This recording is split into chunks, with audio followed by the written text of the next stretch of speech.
Gente, hoje eu vou começar uma série nova. Vou falar sobre esquerdismo. E antes de eu ler aqui, se você nunca, nunca estudou sobre capitalismo, socialismo, fora da escola, se o único conhecimento político que você tem vem da escola, ou da Rede Globo, ou da mídia americana, por meio dos filmes, se você nunca estudou a Revolução Francesa, a Revolução Bolchevique, você nunca leu o Capital por si só, sem a influência da escola e da mídia. Se você não sabe quem foi Robespierre da Revolução Francesa, você não sabe quem foi Ivan Mises, se você não sabe quem foi Stalin, Lenin, Trotsky, você nunca estudou fora, o único conhecimento que você tem da realidade vem da escola e da mídia, eu quero lhe informar que você é um esquerdista. Você é. Não tem como você fugir disso. Porque as escolas e a mídia são dominadas pela esquerda. Totalmente dominadas. Então, muitos de vocês já me ouviram falar sobre isso algumas vezes, mas se você nunca ouviu, você pode ter certeza, esses valores esquerdistas estão em você, ainda que você frequente a igreja aí por décadas. Porque a maioria das igrejas estão totalmente dominadas também por esses valores esquerdistas que são totalmente contrários à Escritura. E tem uma implicação muito direta, principalmente na sua família. Principalmente na maneira como você organiza a sua família. Então vamos ler 2 Reis, capítulo 23, versículo 6. O que está acontecendo aqui é o seguinte: Israel havia se perdido, aquela nação monoteísta que acreditava somente em um Deus, ela havia se perdido por conta de seu pecado, aquele povo estava totalmente perdido, a ponto de Josias começar a fazer uma restauração em Israel. E veja o que se diz no capítulo 23, versículo 6. Josias tirou do templo do Senhor o poste ídolo. Era realmente um ídolo, em forma de poste. Levando-o para fora de Israel. Note isso, o poste ídolo estava dentro do templo. Levando-o para fora de Jerusalém até o ribeiro de Cedron. Ali o queimou e o reduziu a pó, e jogou o pó sobre as sepulturas dos filhos do povo. Derrubou as moradias dos prostitutos que estavam no templo do Senhor. É isso mesmo que você leu. Isso aqui é chamado de as prostitutas e os prostitutos cultuais. O que era isso? Eles acreditavam que por meio do sexo, eles obteriam o favor dos deuses. Por isso, então, aquelas pessoas iam para o culto e mantinham relações ali, no culto, vendo isso como algo sagrado. Uma coisa totalmente pagã, que estava onde agora? No templo de Israel. Dentro do templo de Israel. Não, isso não acontece mais hoje. Não há mais ídolos no templo. Não há mais. Nas igrejas evangélicas nós não vemos esse perigo. Meus queridos, sem uma imagem de gesso, há um ídolo em grande parte das igrejas cristãs em nosso país e no mundo, que se chama esquerdismo. Ele está ali, a um altar sagrado e intocável. Intocável. Experimente criticar este ídolo. Experimente, por exemplo, criticar o pastorado feminino, que é fruto do esquerdismo, do feminismo. Porque até o século XIX não havia uma pastora sequer em todo o mundo. Bastou surgir a primeira onda feminista no século XIX e começaram a surgir pastoras. Antes disso, ninguém possuía dúvida daquele texto extremamente explícito e claro, em que Paulo fala que não permite que a mulher exerça autoridade homem na igreja. Não há como ser difícil de entender um texto desse. Nunca foi. Nunca foi. Bastou o feminismo surgir, que é um braço do comunismo e da esquerda, para então pulular as pastoras nas igrejas. Experimente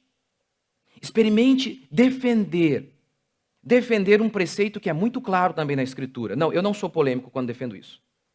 O uso de armas que cristãos possam sim se defender. Não sou polêmico. Eles é que aprenderam a vida inteira que a grama é rosa. E eu sou o culpado de dizer que ela é verde. Não há polêmica nisso. O texto bíblico é muito claro e eu vou falar disso semana que vem. Mas experimente dizer isso, que um cristão tem sim o direito. Caso um homem invada a sua casa para tentar estuprar a sua mãe, ele pode sim defender a sua mãe. Experimente dizer isso. Experimente dizer isso, que um cristão pode se armar para se defender. E esses cristãos pacifistas, provavelmente, pegarão em armas para matar você. Experimente criticar todos esses ídolos comunistas que estão ali, encalacrados na igreja cristã, no mundo. O esquerdismo, ele tem a sua origem no comunismo. O comunismo, ele realmente, as ideias de Marx, da maneira como Marx as concebeu, ele não teve êxito em suas ideias. Mas o esquerdismo, que é uma revisão das ideias marxistas, esse foi triunfante. Ele dominou o Ocidente. Ele dominou o nosso país.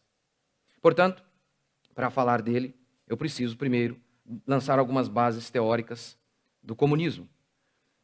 Eu não vou falar de todas as coisas, da teoria da mais-valia, da acumulação primitiva, do fetiche da mercadoria, enfim. Mas eu quero falar aquilo que é extremamente necessário para mim e para você, que afeta diretamente cada um de vocês aqui. Não é um assunto abstrato, político e distante. Afeta cada um de nós aqui, de maneira muito direta. Eu quero convidar você que é pai, ouça essa pregação depois mais uma vez. Pegue o meu texto aqui. Eu tento aqui de maneira concisa dar resumos desses conceitos que são fundamentais, importantíssimos que você entenda e transmita aos seus filhos, porque quem sabe seu filho tem uma vocação para estudar em alguma faculdade e ele precisa saber, para não sucumbir diante desses argumentos ridículos, totalmente ultrapassados e que foram derrotados, mas que foram mortos, mas que os esquerdistas insistem em ressuscitá-los. Eu quero começar dando uma definição do que é comunismo. O comunismo, ele é uma religião. Ele é uma religião com várias seitas que compartilham, essas seitas compartilham da mesma tara por controle social, distinguindo-se entre elas apenas pela maneira de tomar o poder. Comunismo, no final das contas, não é sobre igualdade, é sobre controle. Gramsci, um grande marxista, grande apenas no sentido de proeminência entre os marxistas. Gramsci dizia isso. Uma sociedade socialista é uma sociedade regulada. Portanto, o comunismo não é sobre igualdade, é sobre controle, é sobre domínio sobre toda uma nação. Veja se eu não devo mesmo falar sobre este assunto aqui, num culto de domingo. Veja se não é um assunto espiritual. Eu vou fazer algumas citações aqui, tudo que eu falar, eu tenho fonte, você pode pesquisar, chegar à sua casa e conferir se aquilo que eu falo é invenção da minha cabeça ou se há realmente base teórica para tudo isso que eu estou falando, se há registros históricos de tudo isso que eu estou falando. E eu começo fazendo 3 citações do Manifesto Comunista, é um documento de domínio público, você pode consultá-lo. Karl Marx resume a sua doutrina comunista em uma sentença. Os comunistas podem resumir suas teorias em uma sentença: a abolição da propriedade privada. E é a partir dessa perspectiva que todo o arcabouço filosófico de Karl Marx será assentado. A ideia de que religião não deve existir tem a ver com a propriedade privada. A ideia de que certo e errado não existe tem a ver com a propriedade privada também. Tudo tem a ver com a propriedade privada. A ideia de que família não deve existir também tem a ver com a propriedade privada. E eu vou tentar explicar isso aqui ao longo da ministração. Segundo, no Manifesto Comunista, Karl Marx disse: o comunismo quer abolir as verdades eternas, abolir as religiões e toda a moralidade. Ele acreditava que era impossível uma sociedade plenamente desenvolvida se nessa sociedade houvesse religião. Era fundamental extinguir, abolir a religião. E é óbvio que, em primeiro lugar, ele estava pensando no cristianismo, já que escreveu suas teses na Inglaterra. Terceiro, no Manifesto Comunista ele escreveu a abolição da família. Você sabe, ele podia usar outro verbo aqui, o verbo abolir é de propósito. extinguir mesmo, não restar nada. A abolição da família, mesmo os mais radicais discutem essa proposta dos comunistas. Não há teoria da conspiração. Não há. Está aí muito claro para todo mundo ver e ler. Os valores esquerdistas, oriundos do comunismo, estão presentes em toda a nossa cultura. É o ar que você respira. É o ar. Cada entrevista de um jogador de futebol, ele exala valores esquerdistas. As músicas da cultura pop destilam o esquerdismo. Essa música não é bem da minha época, mas quando eu era garoto se tocava muito. Imagine, do John, maconheiro, ateísta, socialista Lennon. A música dele é Imagine all the people. Já viu? Living life in peace. Ai, que lindo. Tão aconchegante. Lembra? É uma ode ao comunismo. É um tributo ao comunismo. A música dizia, imagine um mundo onde não houvesse posses. Imagine um mundo onde não houvesse céu ou inferno. Onde não houvesse religião. É difícil acreditar, mas é possível. Não, caro Lennon, não é difícil. Não é preciso muito esforço para imaginar um mundo sem religião, um mundo sem propriedade privada. Ele existiu. E ele resultou em 100 milhões de mortes. O mundo comunista do século passado matou mais de 100 milhões de pessoas. Foi um inferno na Terra. Mas os seus filhos não são, talvez, expostos a John Lennon, são expostos a Katy Perry. Em uma das suas canções ela diz, eu beijei uma garota e gostei. Eu nem preciso falar das canções feministas da Beyoncé. A cultura está dominada pelo esquerdismo. Um jornalista empareda um jogador. Não, ele não entrevista. Ele o cerca. Porque só há uma resposta à pergunta do jornalista esquerdista. Só uma resposta. Quando ele empareda o jogador e fala, o que você acha? O que você acha das mulheres ganhando menos, fazendo as mesmas coisas que os homens? Exemplo, a Marta fazendo o mesmo que o Neymar, ganhando menos. O que você acha disso? Ou seja, não está em discussão aqui se isso é certo ou errado. Ele já estabeleceu, é errado. Há uma injustiça sendo feita. A Marta faz a mesma coisa que o Neymar e ganha menos, que injustiça? Não, a Marta não faz o mesmo que o Neymar. Não, ela não joga como ele. Afinal de contas, grande parte do futebol feminino é uma porcaria. Tanto é que vocês mesmas mulheres, quando decidem assistir, assistem a Copa do Mundo. Homens. É horrível. A Marta não atrai público como o Neymar atrai. É por isso que ele ganha mais.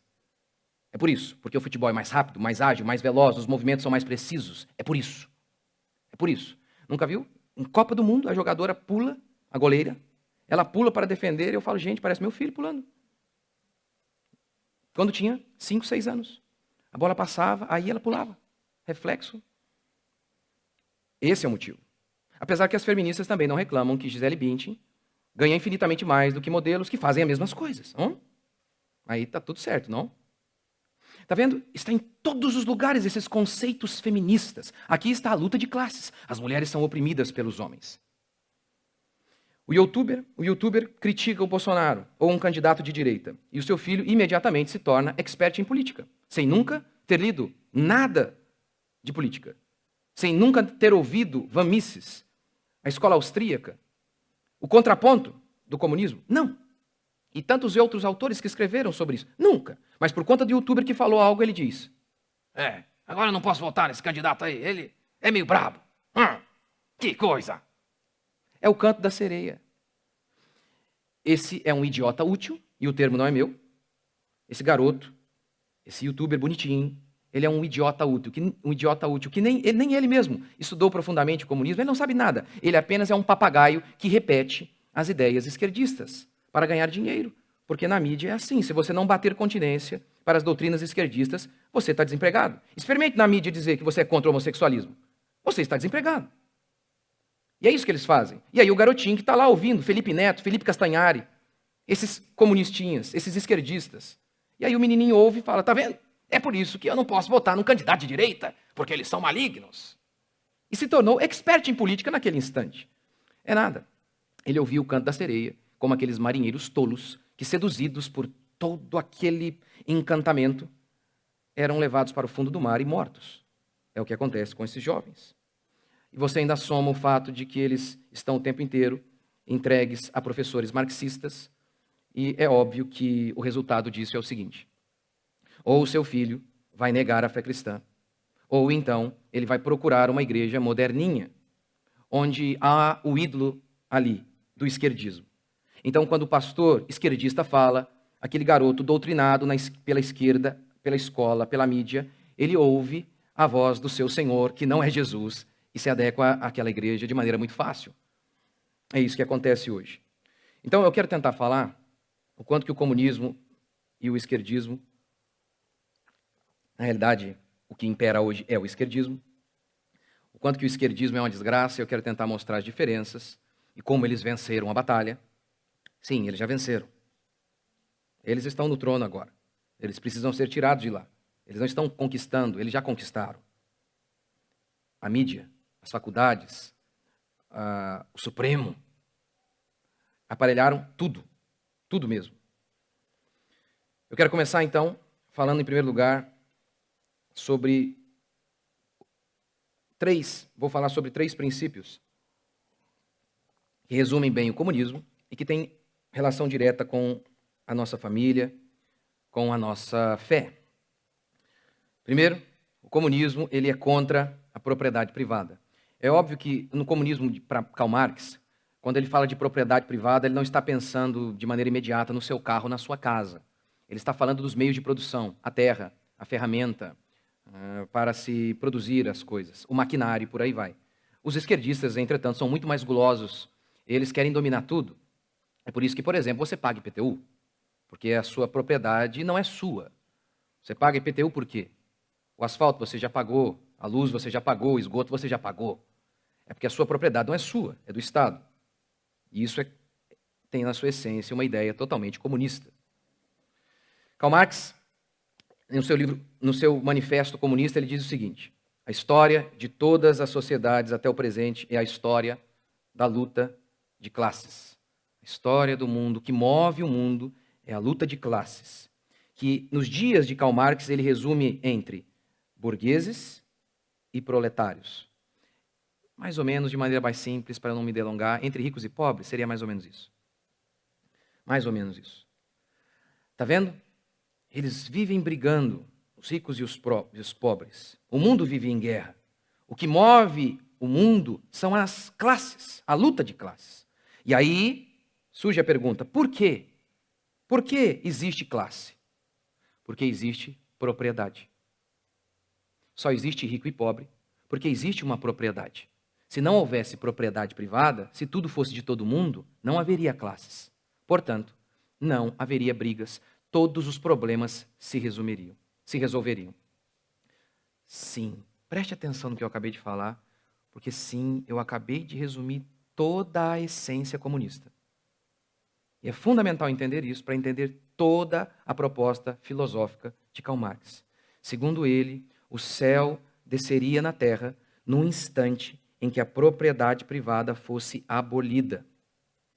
Para Karl Marx, o inferno subiu à terra quando um homem se assentou em um terreno e disse: aqui é meu. Ali começaram todos os problemas. A ilusão da religião, por que ela existe? Ela se assenta sobre a propriedade. Sim, a religião é apenas um instrumento de manipulação capitalista para manter as pessoas na escravidão. A religião surge da propriedade privada. A família, o que é a família? A família se assenta sobre a propriedade privada, dizia Karl Marx. Portanto, acabe com a propriedade privada, você acabará com a religião, você acabará com a família, e aí então a canção de John Lennon se cumprirá. Não haverá posse, não haverá religião, e o mundo viverá em paz. Ele dizia que, primeiro, haveria mais produtividade se não houvesse propriedade privada. Os pobres ficariam com os recursos que eles estavam sendo explorados pelos capitalistas. Então, tendo a certeza de que eles obteriam a fonte de os recursos de seu trabalho, eles então teriam mais ânimo e por isso eles iriam trabalhar muito mais. O mundo seria muito mais próspero. Não foi assim. Lenin, seguindo as ideias de Karl Marx, em 1917, deu o golpe bolchevique na União Soviética. Primeiro, ele estatizou as propriedades, ou seja, todas as propriedades foram roubadas e transferidas para o Estado. E ele coletivizou o campo, de maneira que se você produzisse trigo, você não ficaria mais com o seu trigo. Esse trigo iria para um fundo comum, em que o Estado distribuiria de maneira igualitária para todos. Qual foi o resultado dessa política? Mais de 100 milhões de mortos, a maioria de fome. Por quê? Não tendo estímulo para trabalhar, haja visto que eles não viam esperança de ficar com aquilo que produziam, as pessoas não trabalhavam. Eles tiveram que ter uma presença muito grande do Estado para obrigar as pessoas a trabalhar. As pessoas não queriam trabalhar. Não havia produtividade. As pessoas morriam de fome. Rodrigo Constantino, em seu livro Privatize Já, ele faz uma citação de um outro livro, um livro chamado Como o Capitalismo Salvou a América. Em 1607, alguns ingleses chegaram na colônia americana, nos Estados Unidos. 104, para ser mais preciso. E como eles administravam aquela sociedade, aquela colônia? De maneira coletiva. Tudo que era produzido ia para um fundo em comum, administrado por um agente do Estado, que distribuía de maneira igualitária para todos. Sabe qual foi o resultado dessa política? Depois de algum tempo, somente 38 pessoas dessas 104 estavam vivas. Todas as outras haviam morrido de fome ou de algum tipo de doença. 2 anos depois, 500 recrutas chegaram da Inglaterra. E a mesma ideia estava sendo perpetuada, tudo em comum. Não havia propriedade privada, tudo em comum. E o Estado distribuía de maneira igualitária. 440 morreram logo em seguida, de fome e de doença. No ano 1611, o governo enviou Thomas Dale. E Thomas Dale fez o seguinte: privatizou. Pegou a terra e deu um pedaço de terra para cada família. E assim, a história americana começa. E as pessoas param de morrer. Você, se você foi ensinado apenas pela escola, seja ela particular, evangélica, não importa. Não importa. Pode ter uma inscrição lá de cristã, são esquerdistas. São esquerdistas. Você deve ter aprendido desde pequeno a dizer que privatizar algo é ruim. Eu lembro que eu era garoto e eu não sabia por quê, mas eu repetia: privatizar é ruim. Por quê? Não sei. Privatizar é ruim. Era assim. Os mais antigos aqui devem se lembrar quão caro era um telefone. Alguns trocavam telefone, uma linha telefônica, aquele telefone fixo. Os jovens nem devem saber o que é isso, né? Telefone fixo. Trocava em carro, em terreno. Que coisa, hein? Em 1996, a telefonia era estatal, a Telebrás administrava, detinha o monopólio. Em 1996, a Telebrás disponibilizou sofríveis 55 mil linhas de telefone.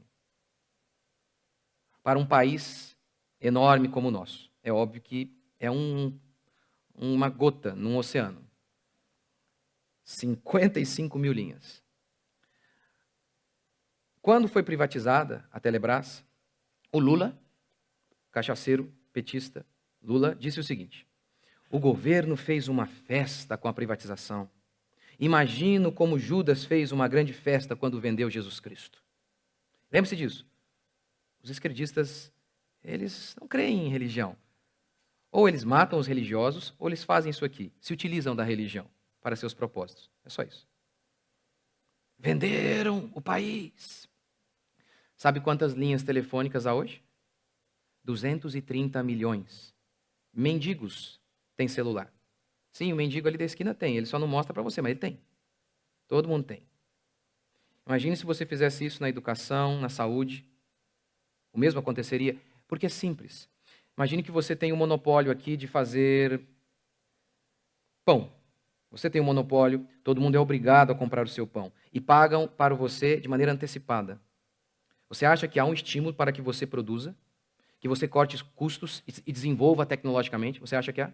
Não há de estímulo nenhum. É por isso que o Estado, como disse Milton Friedman, ele é um incompetente contumaz. Se você colocar o Estado para administrar o deserto do Saara, em 5 anos faltará areia. Ele não tem estímulos, mas você põe a concorrência, tudo começa a mudar. Se ele não desenvolver um produto mais barato, o concorrente dele vai desenvolver e vai quebrá-lo. É por isso, então, por conta da concorrência, que você vai tendo coisas mais baratas e até os pobres começam a ter coisas que antes eram só do mundo dos ricos. Você nunca viu a concorrência funcionar até no relacionamento? Não, tá lá sua mulher meio assim e tal. Aí chega uma enviada do diabo lá, uma Jezabel lá, dá em cima do seu marido. Que isso? Você já entra na academia, não é? É um poder, rapaz. É um negócio forte. Forte, a concorrência é maravilhoso. Você sabe por que a vaca não está em extinção e a baleia está? Porque a vaca é privatizada. A vaca tem dono, a baleia não tem. O que é de todo mundo não é de ninguém. É por isso que a sua grama é bem cuidada e a da rua não é.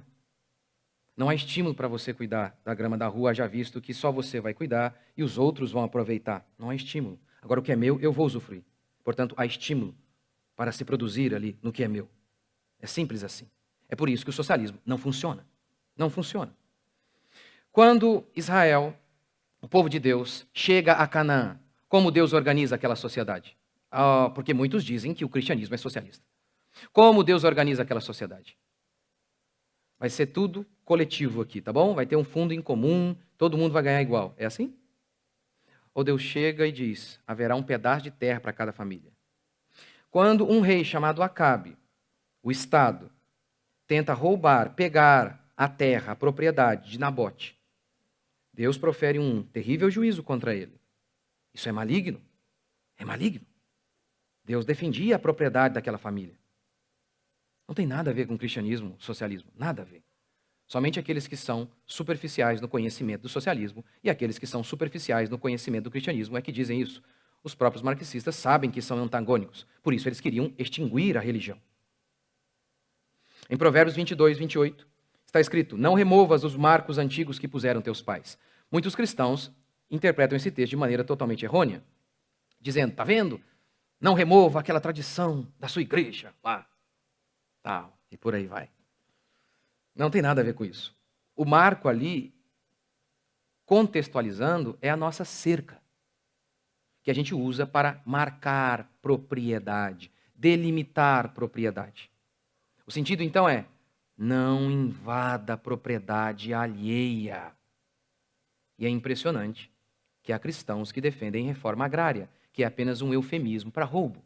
É impressionante que cristãos defendam distribuição de renda, que é eufemismo para roubo. É impressionante. Segundo, Karl Marx dizia que se você acabasse com a propriedade privada, não houvesse mais rico, as indústrias e as propriedades, os comércios fossem todo do governo. É claro que no estágio final não haveria Estado. Primeiro, tudo seria tomado pelo Estado, e então a sociedade iria evoluir pela ausência da propriedade e o Estado iria desaparecer. Nunca funcionou. Para o socialismo acontecer, o Estado tem que ser gigante, opressor. Mas Karl Marx dizia, o ser humano vai ser mais humano se houver o socialismo, que é a extinção da propriedade.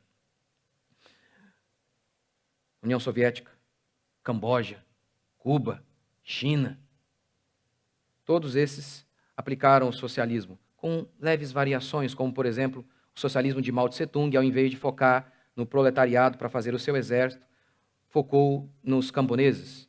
Essas são as ligeiras diferenças, por isso eu citei seitas. Mas tendo em comum a ideia horripilante de que a propriedade privada não prestava. Eles praticaram isso. Extinguiram a propriedade. E o que aconteceu? O adorável mundo novo veio? De maneira alguma. De maneira alguma. Era comum se praticar o canibalismo nesses países. Canibalismo. No Camboja, por conta da fome oriunda do sistema econômico vigente, o socialismo, as pessoas foram levadas a comer caracóis, cobra e formiga. Você que gosta de içá, comunista. Não, brincadeira. Mas eles comiam porque não tinham o que comer. Não tinham o que comer. Não, o mundo não foi bom. Os homens não se tornaram melhores, se tornaram quase animais. Os gulags eram os campos de concentração na União Soviética, onde aquelas pessoas que discordavam do regime eram levadas para lá. As pessoas que não queriam trabalhar eram levadas para os gulags. A maioria delas já morriam no próprio trem. A viagem até os gulags já eram horríveis. Horríveis. As pessoas ficavam em pé num vagão de trem extremamente exprimido, com muita gente. Elas eram obrigadas a defecar ali mesmo. Elas tinham que fazer as suas necessidades ali mesmo. Não comiam e muitas já chegavam mortas ao destino. As que chegavam, trabalhavam incessantemente. Quando alguém não conseguia trabalhar de tão exausto, era fuzilado ou deixado para morrer na neve. Não, o socialismo não produziu mais humanidade. Na China, um homem foi espancado até a morte porque o seu filho pegou um pedaço de comida. Foi espancado até a morte. Mentira. O socialismo não tornou os homens mais humanos. E por fim, outra profecia errada de Karl Marx é que ele disse que no estágio final do socialismo, que é o comunismo, essa seria a diferença aí, socialismo para comunismo, é apenas a nomenclatura para definir o final do socialismo. O final do socialismo era esse, a ausência de propriedade privada. Primeiro, o Estado ia crescer muito, tomar todas as propriedades e administrá-las. Mas com o avanço da sociedade socialista, o Estado iria desaparecer. Os homens seriam tão evoluídos que não seria mais necessário essa força opressora chamada Estado. Não haveria mais Estado. Não se cumpriu. De maneira alguma isso se cumpriu. De maneira alguma. Pelo contrário. Pelo contrário. Para que o socialismo acontecesse, era fundamental um Estado gigantesco. Primeiro, para roubar a propriedade alheia, porque as pessoas não queriam entregar a propriedade. Roubar. Inclusive os camponeses se revoltaram. Houve muitas brigas e muitos eram levados para os gulags por não aceitarem as propostas socialistas. Segundo, era necessário mais e mais Estado para obrigar as pessoas a trabalhar. Obrigar. Ah, estou morto de trabalhar. Não, lá era morto se não fosse trabalhar. Era isso. E por fim, era necessário uma presença maciça do Estado em toda a sociedade para perseguir os dissidentes, aqueles que eram contrários ao regime. E muitos foram fuzilados em Cuba, Coreia do Norte, China e por aí vai. O Estado, de acordo com a Bíblia, o Estado bíblico, o governo bíblico é aquele de juízes, onde o governo existe apenas para julgar. Você se lembra quando Israel pede um rei? O que Deus diz para o povo? Hoje vocês são livres. Hoje vocês são livres. Mas se vocês tiverem um rei, vocês não serão mais livres. Vocês vão ter que produzir para ele. Entregar seus filhos a ele. Hoje vocês são livres. Quando o Estado é pequeno e tem apenas a função de julgar, você é livre. Do contrário, você é sempre escravo. Quando o Estado pega não apenas o poder da espada, mas do arado, o giz, da educação, a economia. Quando o Estado se torna gigante, você se torna pequeno. Sempre é assim. Sempre é assim. Durante o regime de Faraó, o mundo inteiro experimentou fome. E Faraó era o único que tinha dinheiro, comida. Por isso, diz o texto bíblico, que o povo se vendia para o governo. Quando o Estado é grande, quando o Estado é gigante, você se torna escravo e pequeno. É sempre assim, sempre assim. É que às vezes você se habitua, você já se tornou um escravo que aceita isso. Onde já se viu isso? Vou citar só um exemplo aqui, bem básico. Há uma salinha ali em cima que era para ser para mim. E como a minha necessidade era bem pouca, a gente decidiu fazer pequena. O engenheiro falou, ótimo, dá para fazer, sem nenhum problema estrutural, ok, certinho. Mas o Estado não me deixou, porque ele que é o dono. Não pude fazer. Porque alguns gênios, jegues lá da prefeitura disseram que eu não posso. Veja, não posso fazer uma janela que vai dar para o vizinho. Está defendendo a propriedade alheia. Ótimo. Não há nenhuma questão em relação à propriedade dos outros, a questão de eu fazer a sala um pouquinho menor. Mas algum engenheiro lá decidiu que eu não posso. Por quê? Porque eles acham que eles são donos. Mas a gente não percebe. A gente não percebe essas coisas. Quando o Estado é grande, você é pequeno. A gente acha que é normal que o Estado vem e fala. Não, é o seguinte. Vocês vão sim usar máscara porque eu estou mandando. Vai todo mundo agora. Vocês não vão andar mais na praça. Lembra daquela mulher lá na praça, lá em Sorocaba, eu acho? A gente acha normal.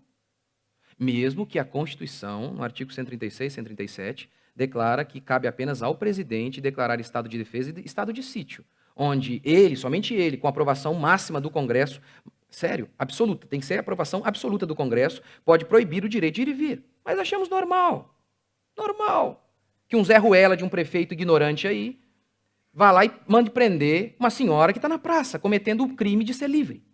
Achamos normal. Nos habituamos com as algemas. Nos habituamos. Que um endemoniado desse venha e diga para nós que a gente não pode cultuar o nosso Deus. Porque não é essencial. Mas é essencial que eles mintam em rede nacional, com a repartição deles, com a edição lá do jornal, abarrotada de gente. Tá de boa. Nos habituamos a ser escravos. O poder corrompe, o poder absoluto corrompe absolutamente. Já ouviu essa frase? O significado dela é o seguinte: quando há poder, há uma tentação de que você se corrompa, mas quando há poder absoluto, aí não há tentação. Você vai se corromper. Quando o Estado ele tem o poder das leis a seu favor, da polícia e também da economia, ele é dono de tudo, esse Estado se torna onipotente, invencível. E aquele que escraviza o seu próprio povo. Mas, veja como que essa invasão à propriedade é totalmente aceita. As pessoas aceitam, acham que é normal. Toda essa invasão à propriedade, hoje, tem uma origem totalmente comunista. Meia entrada. Você acha normal a meia entrada? Parabéns. Comunista. Parabéns. Você acha normal? Você acha normal que um homem venha na minha propriedade e determine qual o valor que eu vou vender o meu produto que eu produzi? Você acha normal isso? Não, mas eles são mais ricos e tal. Então faz o seguinte, quando você colocar o seu iPhone para vender no OLX, metade do preço para jovem, tá? Afinal de contas. Aí o que você me diz? Não, mas espera aí, eu produzi, eu trabalhei. Pimenta nos olhos dos outros é refresco, não? Que o governo venha e determine tudo nas empresas. Você acha normal isso? Essa burocracia absurda para se abrir uma empresa, você acha normal isso? Normal. Isso é um absurdo. Mas, pastor, o governo não tem que regular? O governo não tem que fazer uma distribuição de renda? Afinal de contas, muitas pessoas acumularam de maneira injusta. Karl Marx fala disso no livro Capital, ele fala da acumulação primitiva.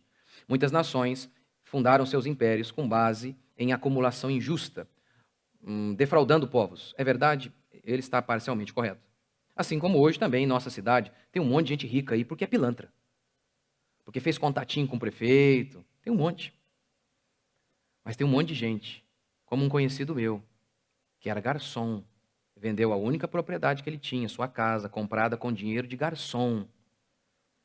E comprou 1, 2, 3, 4, 5 restaurantes apenas como fruto de seu trabalho honesto.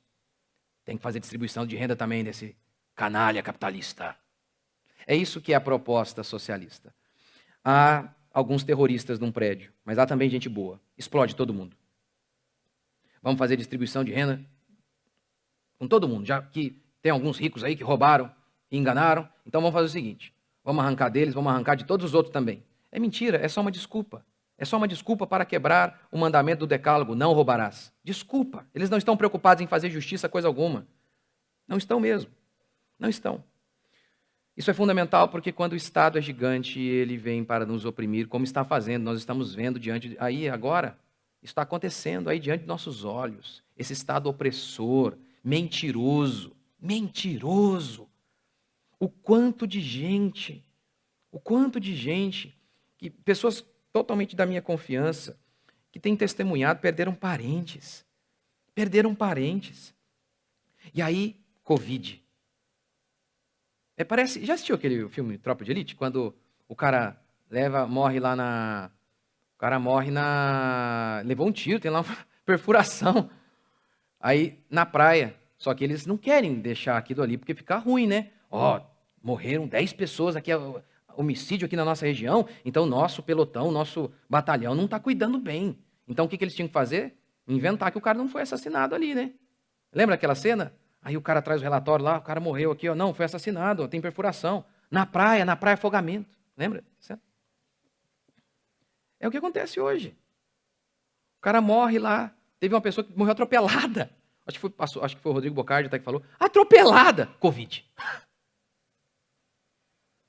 O irmão de nossa igreja faleceu, infarto na casa dele. O bombeiro falou para ela, fecha tudo, aproveita o máximo que você pode. Porque pela minha experiência, vão dizer que é Covid.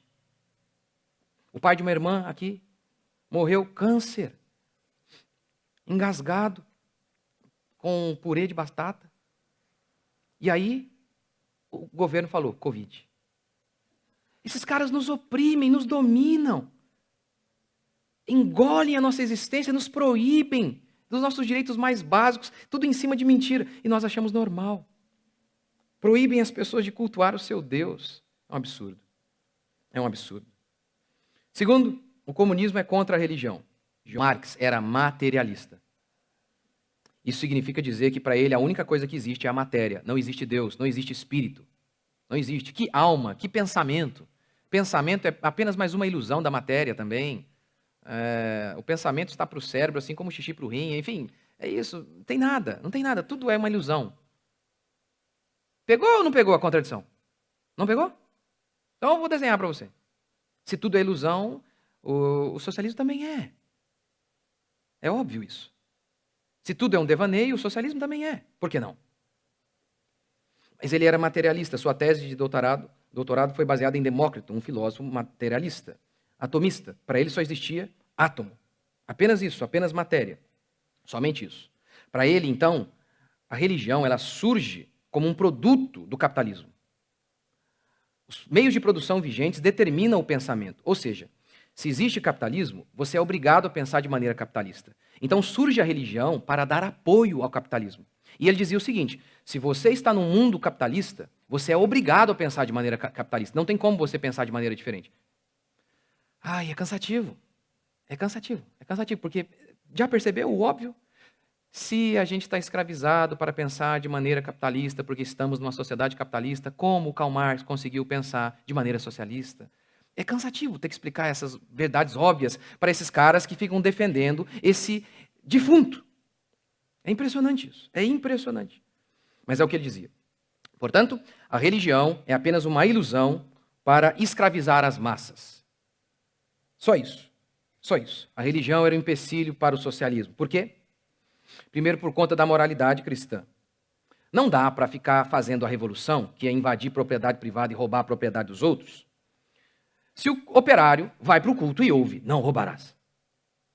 Submeta-se ao seu patrão. Não dá para fazer revolução se esse cara fica ouvindo essas doutrinas todo santo domingo. Não dá. Em segundo, o socialismo era impossível diante da religião por conta da noção de eternidade. Por quê? Como materialista, Karl Marx não acreditava em vida após a morte. Para ele, o paraíso tinha que ser agora. E não podia demorar. A única esperança de alegria plena para ele era agora. A única esperança de alegria e de prazer para os operários seria agora. Eu, por exemplo, eu aceito bem a ideia de que eu possivelmente não vou ter uma casa na praia. Não há casas na praia para todo mundo. Os recursos são finitos, são limitados. Não há casa na praia para todo mundo. Eu aceito bem. Por quê? Porque eu vou morrer e vou para a glória. Vou morar na casa da praia lá na glória. Estou de boa. Eu aceito bem. Eu aceito bem que há injustiças nesta vida que ninguém pode consertar. O Estado não pode resolver. Não pode. Eu aceito bem, convivo bem com essas coisas.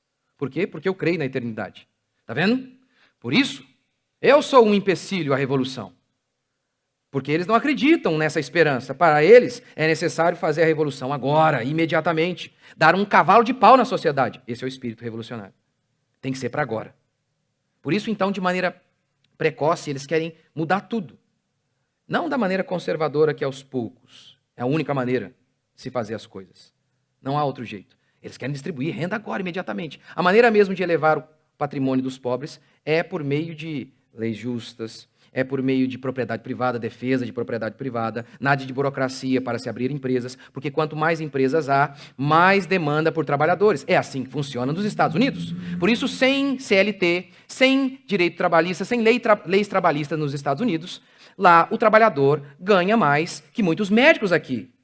A maneira de se fazer é assim, com muito trabalho e esforço. Mas o socialista não crê na eternidade. Ele tem que fazer isso agora, do dia para a noite. A eternidade é um empecilho para o socialismo.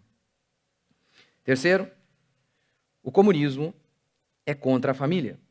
A abolição da família, mesmo os mais radicais discutem essa proposta dos comunistas.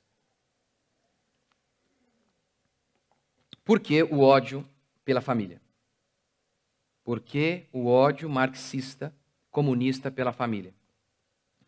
Primeiro, vou dar a tese dele, que não concordo. O capital é a base da família, não é o amor, a fé. Não. É o capital. A família burguesa é fundada sobre o quê? Sobre o capital. Portanto, é necessário destruir o capital para destruir a família. Porque o repúdio comunista pela família? Na família, os valores burgueses, cristãos, são transmitidos. É ali que o menininho aprende. Você não pode roubar, meu filho. Não pode. Meu filho tem que submeter às autoridades. Ora, como esse menino vai provocar a revolução se ele fica ouvindo lá do pai dele esses valores? Não dá. Na família surge a desigualdade e a opressão. Ele vai dizer que o pai é o primeiro opressor. Ali se forma uma classe. O homem oprimindo as mulheres. É o que os marxistas vão dizer. Por isso o feminismo. Ali você tem a primeira opressão. E ali surge a desigualdade. Por que surge a desigualdade? Ora, porque se você tem filhos, você acumula para deixar aos seus filhos. As pessoas não querem dividir se ela tem filho. É simples assim. Lembra o movimento hippie? O movimento hippie era um movimento contrário ao capitalismo, à fé cristã e à família. Eles diziam, faça amor, não faça guerra. Ou seja, durmam com meio mundo. Eles se organizavam em comunidades onde não havia família. E eles praticavam o amor livre, dormiam com todo mundo. E tudo em comum. É claro que para ter tudo em comum é fundamental não existir família. Porque imagine que você está ali com seu filho numa sociedade, numa comunidade. E aquela famíliazinha ali do lado, o garotinho ele não gosta de trabalhar. E você tem um filho. E eles estão ali bem vagabundeando. E você acabou de colher trigo. Se você dá para aqueles ali, vagabundos, seu filho vai ficar sem. É óbvio que com o surgimento de famílias há desigualdade. Porque algumas famílias são famílias de vagabundos. Alguns não gostam de trabalhar. É assim que funciona. E aí, então, a acumulação para se entregar aos filhos. É por isso que na sociedade hippie, na comunidade hippie, não havia família. Não dá para ter tudo em comum se você tem família. Quando você tem família, você acumula para os seus filhos, como o Provérbios diz. A esposa vem do Senhor, mas os bens vêm dos pais. Não dá. Engels, aquele que financiou, o capitalista que financiou Karl Marx, escreveu o livro A Origem da Família, da Propriedade Privada e do Estado, onde ele associa a origem da família à origem da sociedade, da propriedade privada. Tem família porque tem propriedade privada.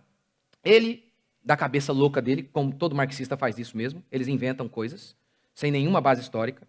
Ele disse que houve um período em que os homens não possuíam família. Houve lá uma época, uma sociedade primitiva em que não havia família, todo mundo dormia com todo mundo, era o paraíso. Mentira, nunca houve isso. Mentira. Isso é mentira. O paraíso então surgiria quando nós voltássemos a esse Éden que só existia na cabeça de Engels e dos marxistas. Portanto, os proletários, os operários, deveriam se unir para tomar os meios de produção, e isso de maneira violenta, tinha que ser de maneira violenta, e assim então a cultura ocidental burguesa, cristã, iria cair. A família seria destruída. E aqui você tem uma diferencinha aí, e uma aplicação esquerdista desse conceito de contra a família. Por que na escola eles ensinam seu filho sobre ideologia de gênero? Não há família gay, não tem como. Não há família com Adão e Ivo. Porque eles estimulam o divórcio. Porque eles estimulam creches. Porque eles estimulam o aborto. Não há família se você fica matando seus filhos. Porque eles estimulam a perversidade sexual. Não há família se você está acostumado a dormir com meio mundo. Não há família. Essa é a maneira que a esquerda reproduz esse valor comunista. As profecias de Karl Marx não deram certo. Principalmente diante da Primeira Guerra Mundial, em 1914. Ele profetizou que os proletários, diante da opressão capitalista, os operários, eles iriam se unir e provocar a revolução. Operários de todo o mundo, univos, disse Karl Marx. Mas não aconteceu. Pelo contrário, a situação econômica foi melhorando. Conforme as nações iam se industrializando, o salário dos trabalhadores foi aumentando. E por isso eles não fizeram nenhuma revolução socialista. Tudo aquilo que Karl Marx disse não se cumpriu. Pelo contrário, eles, ao invés de se unirem como classe, eles se uniram como nação. Na Primeira Guerra Mundial, eles defenderam a sua pátria e assim lutaram contra outros operários. Por isso, veio uma crise mundial em todos os intelectuais do marxismo. Eles queriam entender por que isso aconteceu. Por que os operários não fizeram a revolução? Por que eles ficaram tão passivos? Por que eles não abraçaram a causa socialista e se revoltaram contra os seus patrões? E aí vieram os revisionistas, que vieram tentando explicar essa situação. E dentre várias escolas, a Escola de Frankfurt, a social-democracia, a Sociedade Fabiana e por aí vai, um dos personagens mais centrais nessa história se chama Gramsci. Gramsci. Por que os operários não fizeram a revolução? E Gramsci, como outros também, responderam: eles estão dominados pela cultura burguesa. E Gramsci dizia: essa cultura burguesa é, acima de tudo, assentada em cima da religião cristã. Eles estão dominados por esses princípios. Por isso eles não fizeram a revolução. Sendo assim, esse carinha aqui, ó, esse é o Gramsci. A ideia de Marx era o seguinte: domine a economia e assim você vai conquistar a cultura. E a cultura aqui é a escola, a religião, a mídia, todos os valores que moldam a sociedade. Domine a economia e conquiste a cultura. Gramsci teve a sacada genial. Não funciona assim. É o contrário. Domine a cultura e aí então você conquista a economia. Marx pregava uma ruptura violenta. Pega a arma, coloca na cabeça do burguês e o mate. E tome a propriedade dele. Gramsci disse: não, isso não funciona. Não tem funcionado. Faça o seguinte: doutrine-os na escola, pela mídia. Domine-os. Ensine os valores comunistas a eles, de maneira que eles vão aceitar naturalmente essas doutrinas. Naturalmente. De maneira que eles vão falar assim, sabe, sem nenhuma vergonha, de valores totalmente comunistas, sem pesar na consciência. Sem pesar. Vão falar de distribuição de renda de maneira totalmente natural. Vão aceitar a meia entrada de maneira natural. Sobre reforma agrária de maneira natural. É cada absurdo que aqueles caras da Rede Globo falam. É cada absurdo. E eles falam assim, numa cara assim lavada. Por quê? Foram dominados. Totalmente dominados. Você domina a cultura e transmite os valores comunistas sem que os homens percebam. Essa era a doutrina de Gramsci. Foi essa doutrina que venceu. Essa doutrina que venceu. Marx, isso é daí que surge o esquerdismo. Aí você vai tendo a diferença aí de marxismo para esquerdismo. Marx pregou a revolução armada e imediata. A esquerda, oriunda de vários movimentos, principalmente aí de Gramsci, A esquerda diz, não, a revolução tem que ser lenta e pacífica. Lenta e pacífica. Ao invés de fazer através de um cano de revólver, vamos fazer através de um giz, lá na escola, doutrinando a criançadinha. Marx usaria como seu exército o proletariado. A esquerda usa outras minorias. As minorias. Negros, gays, bandidos. Por isso a Rede Globo defende tanto bandidos. Porque já que os operários não fizeram a revolução, então a gente vai se utilizar de outro exército. Aí é uma diferença de marxismo para a esquerda. O ideal é o mesmo, mas a maneira de se efetuar isso é que mudou. Então por isso você tem esse grupo aí, o Black Lives Matter, vidas negras importam. Você tem os grupos feministas, você tem o racismo, porque aqui no Brasil tem muito racismo. Mentira! Tem gente idiota em todo lugar. Mas aqui no nosso país, nos Estados Unidos, sim. Banheiro para negro e banheiro para branco. Havia assentos para negros e assentos para brancos no ônibus. Se você fosse um negro e chegasse um branco e não houvesse lugar para ele se sentar, você deveria se levantar e dar o seu lugar a ele. Lá havia. Nosso país totalmente miscigenado, totalmente misturado. É ruim, hein? Eu falei hoje de manhã, o pessoal riu. Meu avô era morenão. Ah, não acredito. Tô falando, ué. Vou mentir aqui. Mentira! Mas sabe o que acontece? Funciona assim. Sempre que há um oprimido, tem que ter um Messias, não? Oh, você é o oprimido. Então, sabe o que faremos? Vamos arrancar dinheiro via impostos desses capitalistas opressores. Vamos fazer uma repartição aqui para defender você, vítima. E aí vamos encher de dinheiro a nossa repartição. É só isso, gente. É só isso. É só isso. Só isso. Só isso. Todo mundo precisa de um exército. O exército de Karl Marx eram os operários. Não aceitaram o convite à batalha. As minorias aí têm aceitado. E por fim, Marx queria acabar com a religião. Abolir. A esquerda se apropria da religião. A esquerda não fala assim, não, vamos matar o pastor. Não, vamos fazer o seguinte, vamos entrar lá e inserir nossos pensamentos na cabeça dele. De maneira que ele pode adorar o Jesus dele, o católico pode adorar Maria, pode fazer o que quiser. Mas desde que eles defendam nossas bandeiras esquerdistas. É assim que a esquerda age. E isso teve resultado. Isso venceu. Essa doutrina venceu. Há um ídolo chamado esquerdismo em grande parte das igrejas evangélicas cristãs em nosso país. Eu vou dar um exemplo por meio de uma figura. Eu vou explicar como a esquerda é. A esquerda é uma espécie de parasita. Parasita. Sabe o que é um parasita? É um organismo que sobrevive sugando outro organismo. Um sanguessuga. Lá do seu trabalho. Você já deve ter usado essa expressão em relação a algum colega seu lá. Por que ele é sanguessuga? Porque ele não faz nada. E ainda assim, ele colhe os louros, como se ele fizesse. A palavra parasita significa isso. Aquele que come da mesa de outrem. Aquele que come da mesa do outro. É isso. Isso é um parasita. Há alguns parasitas que eles pegam o hospedeiro, o dominam, e sugam a energia desse hospedeiro.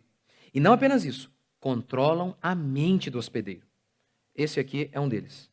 Não sei se dá para você ver aí, mas há um inseto ali e há algo que parece um fiozinho de macarrão aí, não é? Esse é o hospedeiro. O macarrãozinho aí é o hospedeiro. Esse parasita aqui, o verme kamikaze, ele controla a mente do inseto de tal maneira que ele leva o inseto para as águas, coisa que não é o habitat natural dele. E leva-o a se afogar. Para quê? Para que ele se desenvolva. Isso é um parasita. A carcaça está ali, é o inseto. Mas quem controla é o parasita. É exatamente isso que é a definição de inúmeros pastores em nosso país. A carcaça está ali, sou evangélico. Mas a mente a controlá-lo é a esquerda. Eu vou dar um exemplo bem fácil. Se existe um valor esquerdista, é a perversão sexual. Herbert Marcuse foi um comunista da escola de Frankfurt. Ele escreveu um livro chamado O Eros e a Civilização. Ele dizia que as nossas repressões sexuais estavam associadas ao trabalho e que nós deveríamos nos libertar disso e deveria se existir o sexo à vontade para a evolução da sociedade, por aí vai. Foi ele que cunhou a frase: façam amor, não façam guerra. Foi esse marxista. Ou seja, transe com todo mundo. Não vamos para a guerra do Vietnã. Por quê? Tinha uma questão comunista ali que eu não vou explicar. Mas, enfim. Então, essa é uma bandeira esquerdista, a perversão sexual. Portanto, aqui você tem um exemplo clássico disso. Padre Fábio de Mello e pastor Cláudio Duarte. O padre Fábio de Mello, católico, crê em Maria. O pastor Cláudio Duarte diz crer em Jesus. E os dois estão ali. Religiões diferentes. Os dois extremamente tolerantes para doutrinas esquerdistas. O padre Fábio de Mello disse, sem problema, a gente não tem que se meter no casamento gay. A gente não tem. E o pastor Cláudio Duarte. A Tami, que é uma mulher, ela perguntou para o pastor Cláudio Duarte, e você é contra isso? E ele respondeu, sou contra, mas respeito. Em lágrimas. Como você pode respeitar algo que é imoral? Você pode dizer assim, sou contra o roubo, mas eu respeito. Sou contra a pedofilia, mas respeito. Se a homossexualidade é um pecado e na Bíblia era punido com apedrejamento, você não pode respeitar uma coisa dessa. Eu não estou dizendo que vamos sair matando gays, mas eu não respeito isso. Assim como não respeito aquilo que considero imoral. Mas aquela frase dele é para agradar a torcida. Ambos. Tanto a torcida evangélica quanto a torcida LGBT. Ao falar que ele é contra, ele então agrada os evangélicos. Ao falar que respeita, a Tami gostou também. Mas a Tami se converteu com a fala dele? Não, de maneira alguma. Deu um abraço, deu um beijo e no outro dia voltou para sua mulher. É até estranho falar. A sua companheira? A sua marida? Sei lá o quê. Então você percebe? Tem aqui um pastor, você tem aqui um padre, mas os dois batendo continência para a doutrina esquerdista. Ai deles em dizer, não, isso é abominável. Não. É exatamente assim que tem tocado a banda. A banda evangélica cristã tem tocado assim. Eles estão ali defendendo Jesus, aparentemente, mas a mente a controlá-los é esquerdista. Totalmente esquerdista. Totalmente. Por exemplo, o discurso ensinado na mídia, em todo lugar, é o discurso politicamente correto. Você não pode dizer que o homossexualismo é uma coisa errada, a homossexualidade é uma coisa errada. Você já viu algum jogador de futebol criticar isso quando o jornalista pergunta, o que você acha disso? Não, cada um na sua, né? Você já viu algum?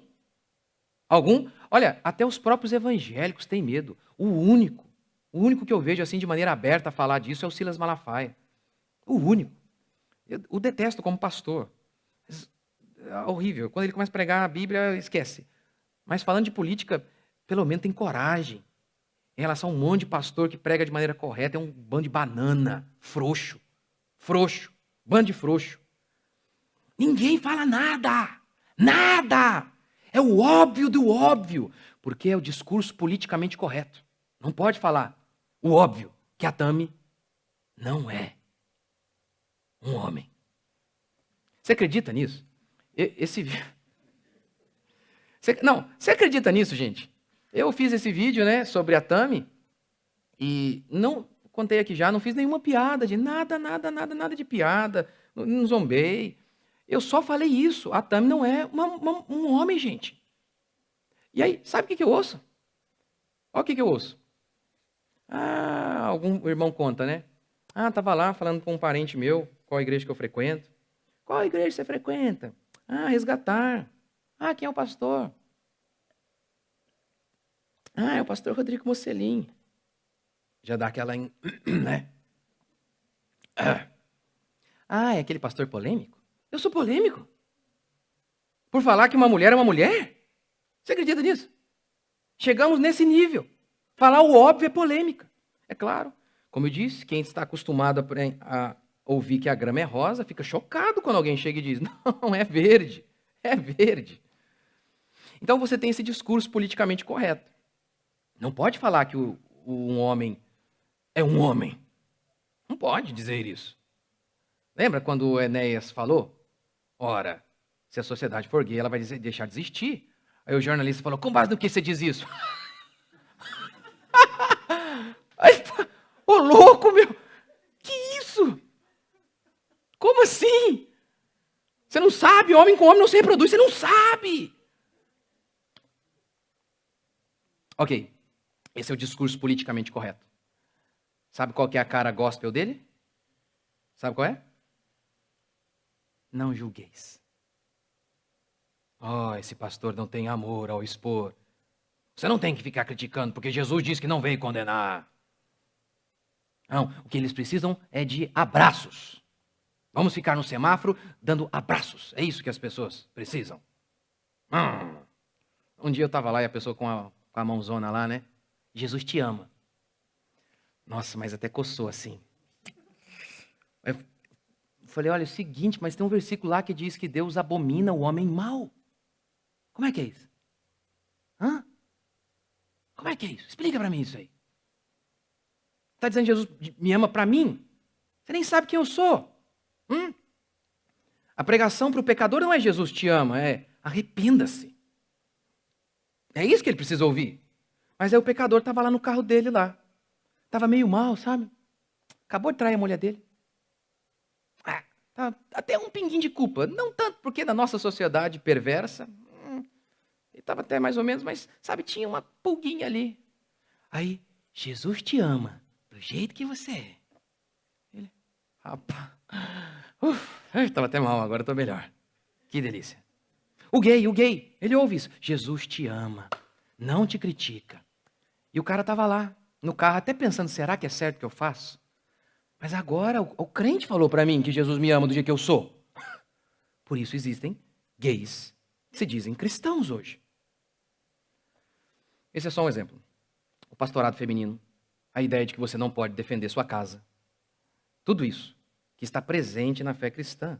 Eu escrevo posts aí, esses dias eu fiz, eu acho que um post dizendo assim, uma nação desarmada é uma nação debaixo da ira de Deus. E vou tentar provar esse meu argumento domingo. Esse argumento é baseado... Não, venha domingo. Venha domingo. Aí eu escrevi isso. E aí, crente, gente. Crente. Você tá doido? Que é isso? Que absurdo. Loucos para me matar. Eles que são puro paz e amor. Loucos, loucos, loucos, loucos. Semana que vem, vou falar sobre armamento. Depois vou falar sobre a mulher e a relação dela com o trabalho e outros assuntos que têm uma ligação direta com cada um de vocês aqui. Cada um de vocês. Eu não sei se nós poderemos se armar, porque eu, por exemplo, você acredita que eu não passei no psicológico? Olha aí. Não tem sentido. O meu irmão passou e eu não passei, vê se está certo isso. Olha, o Deilton foi fazer o psicológico para ter arma, né?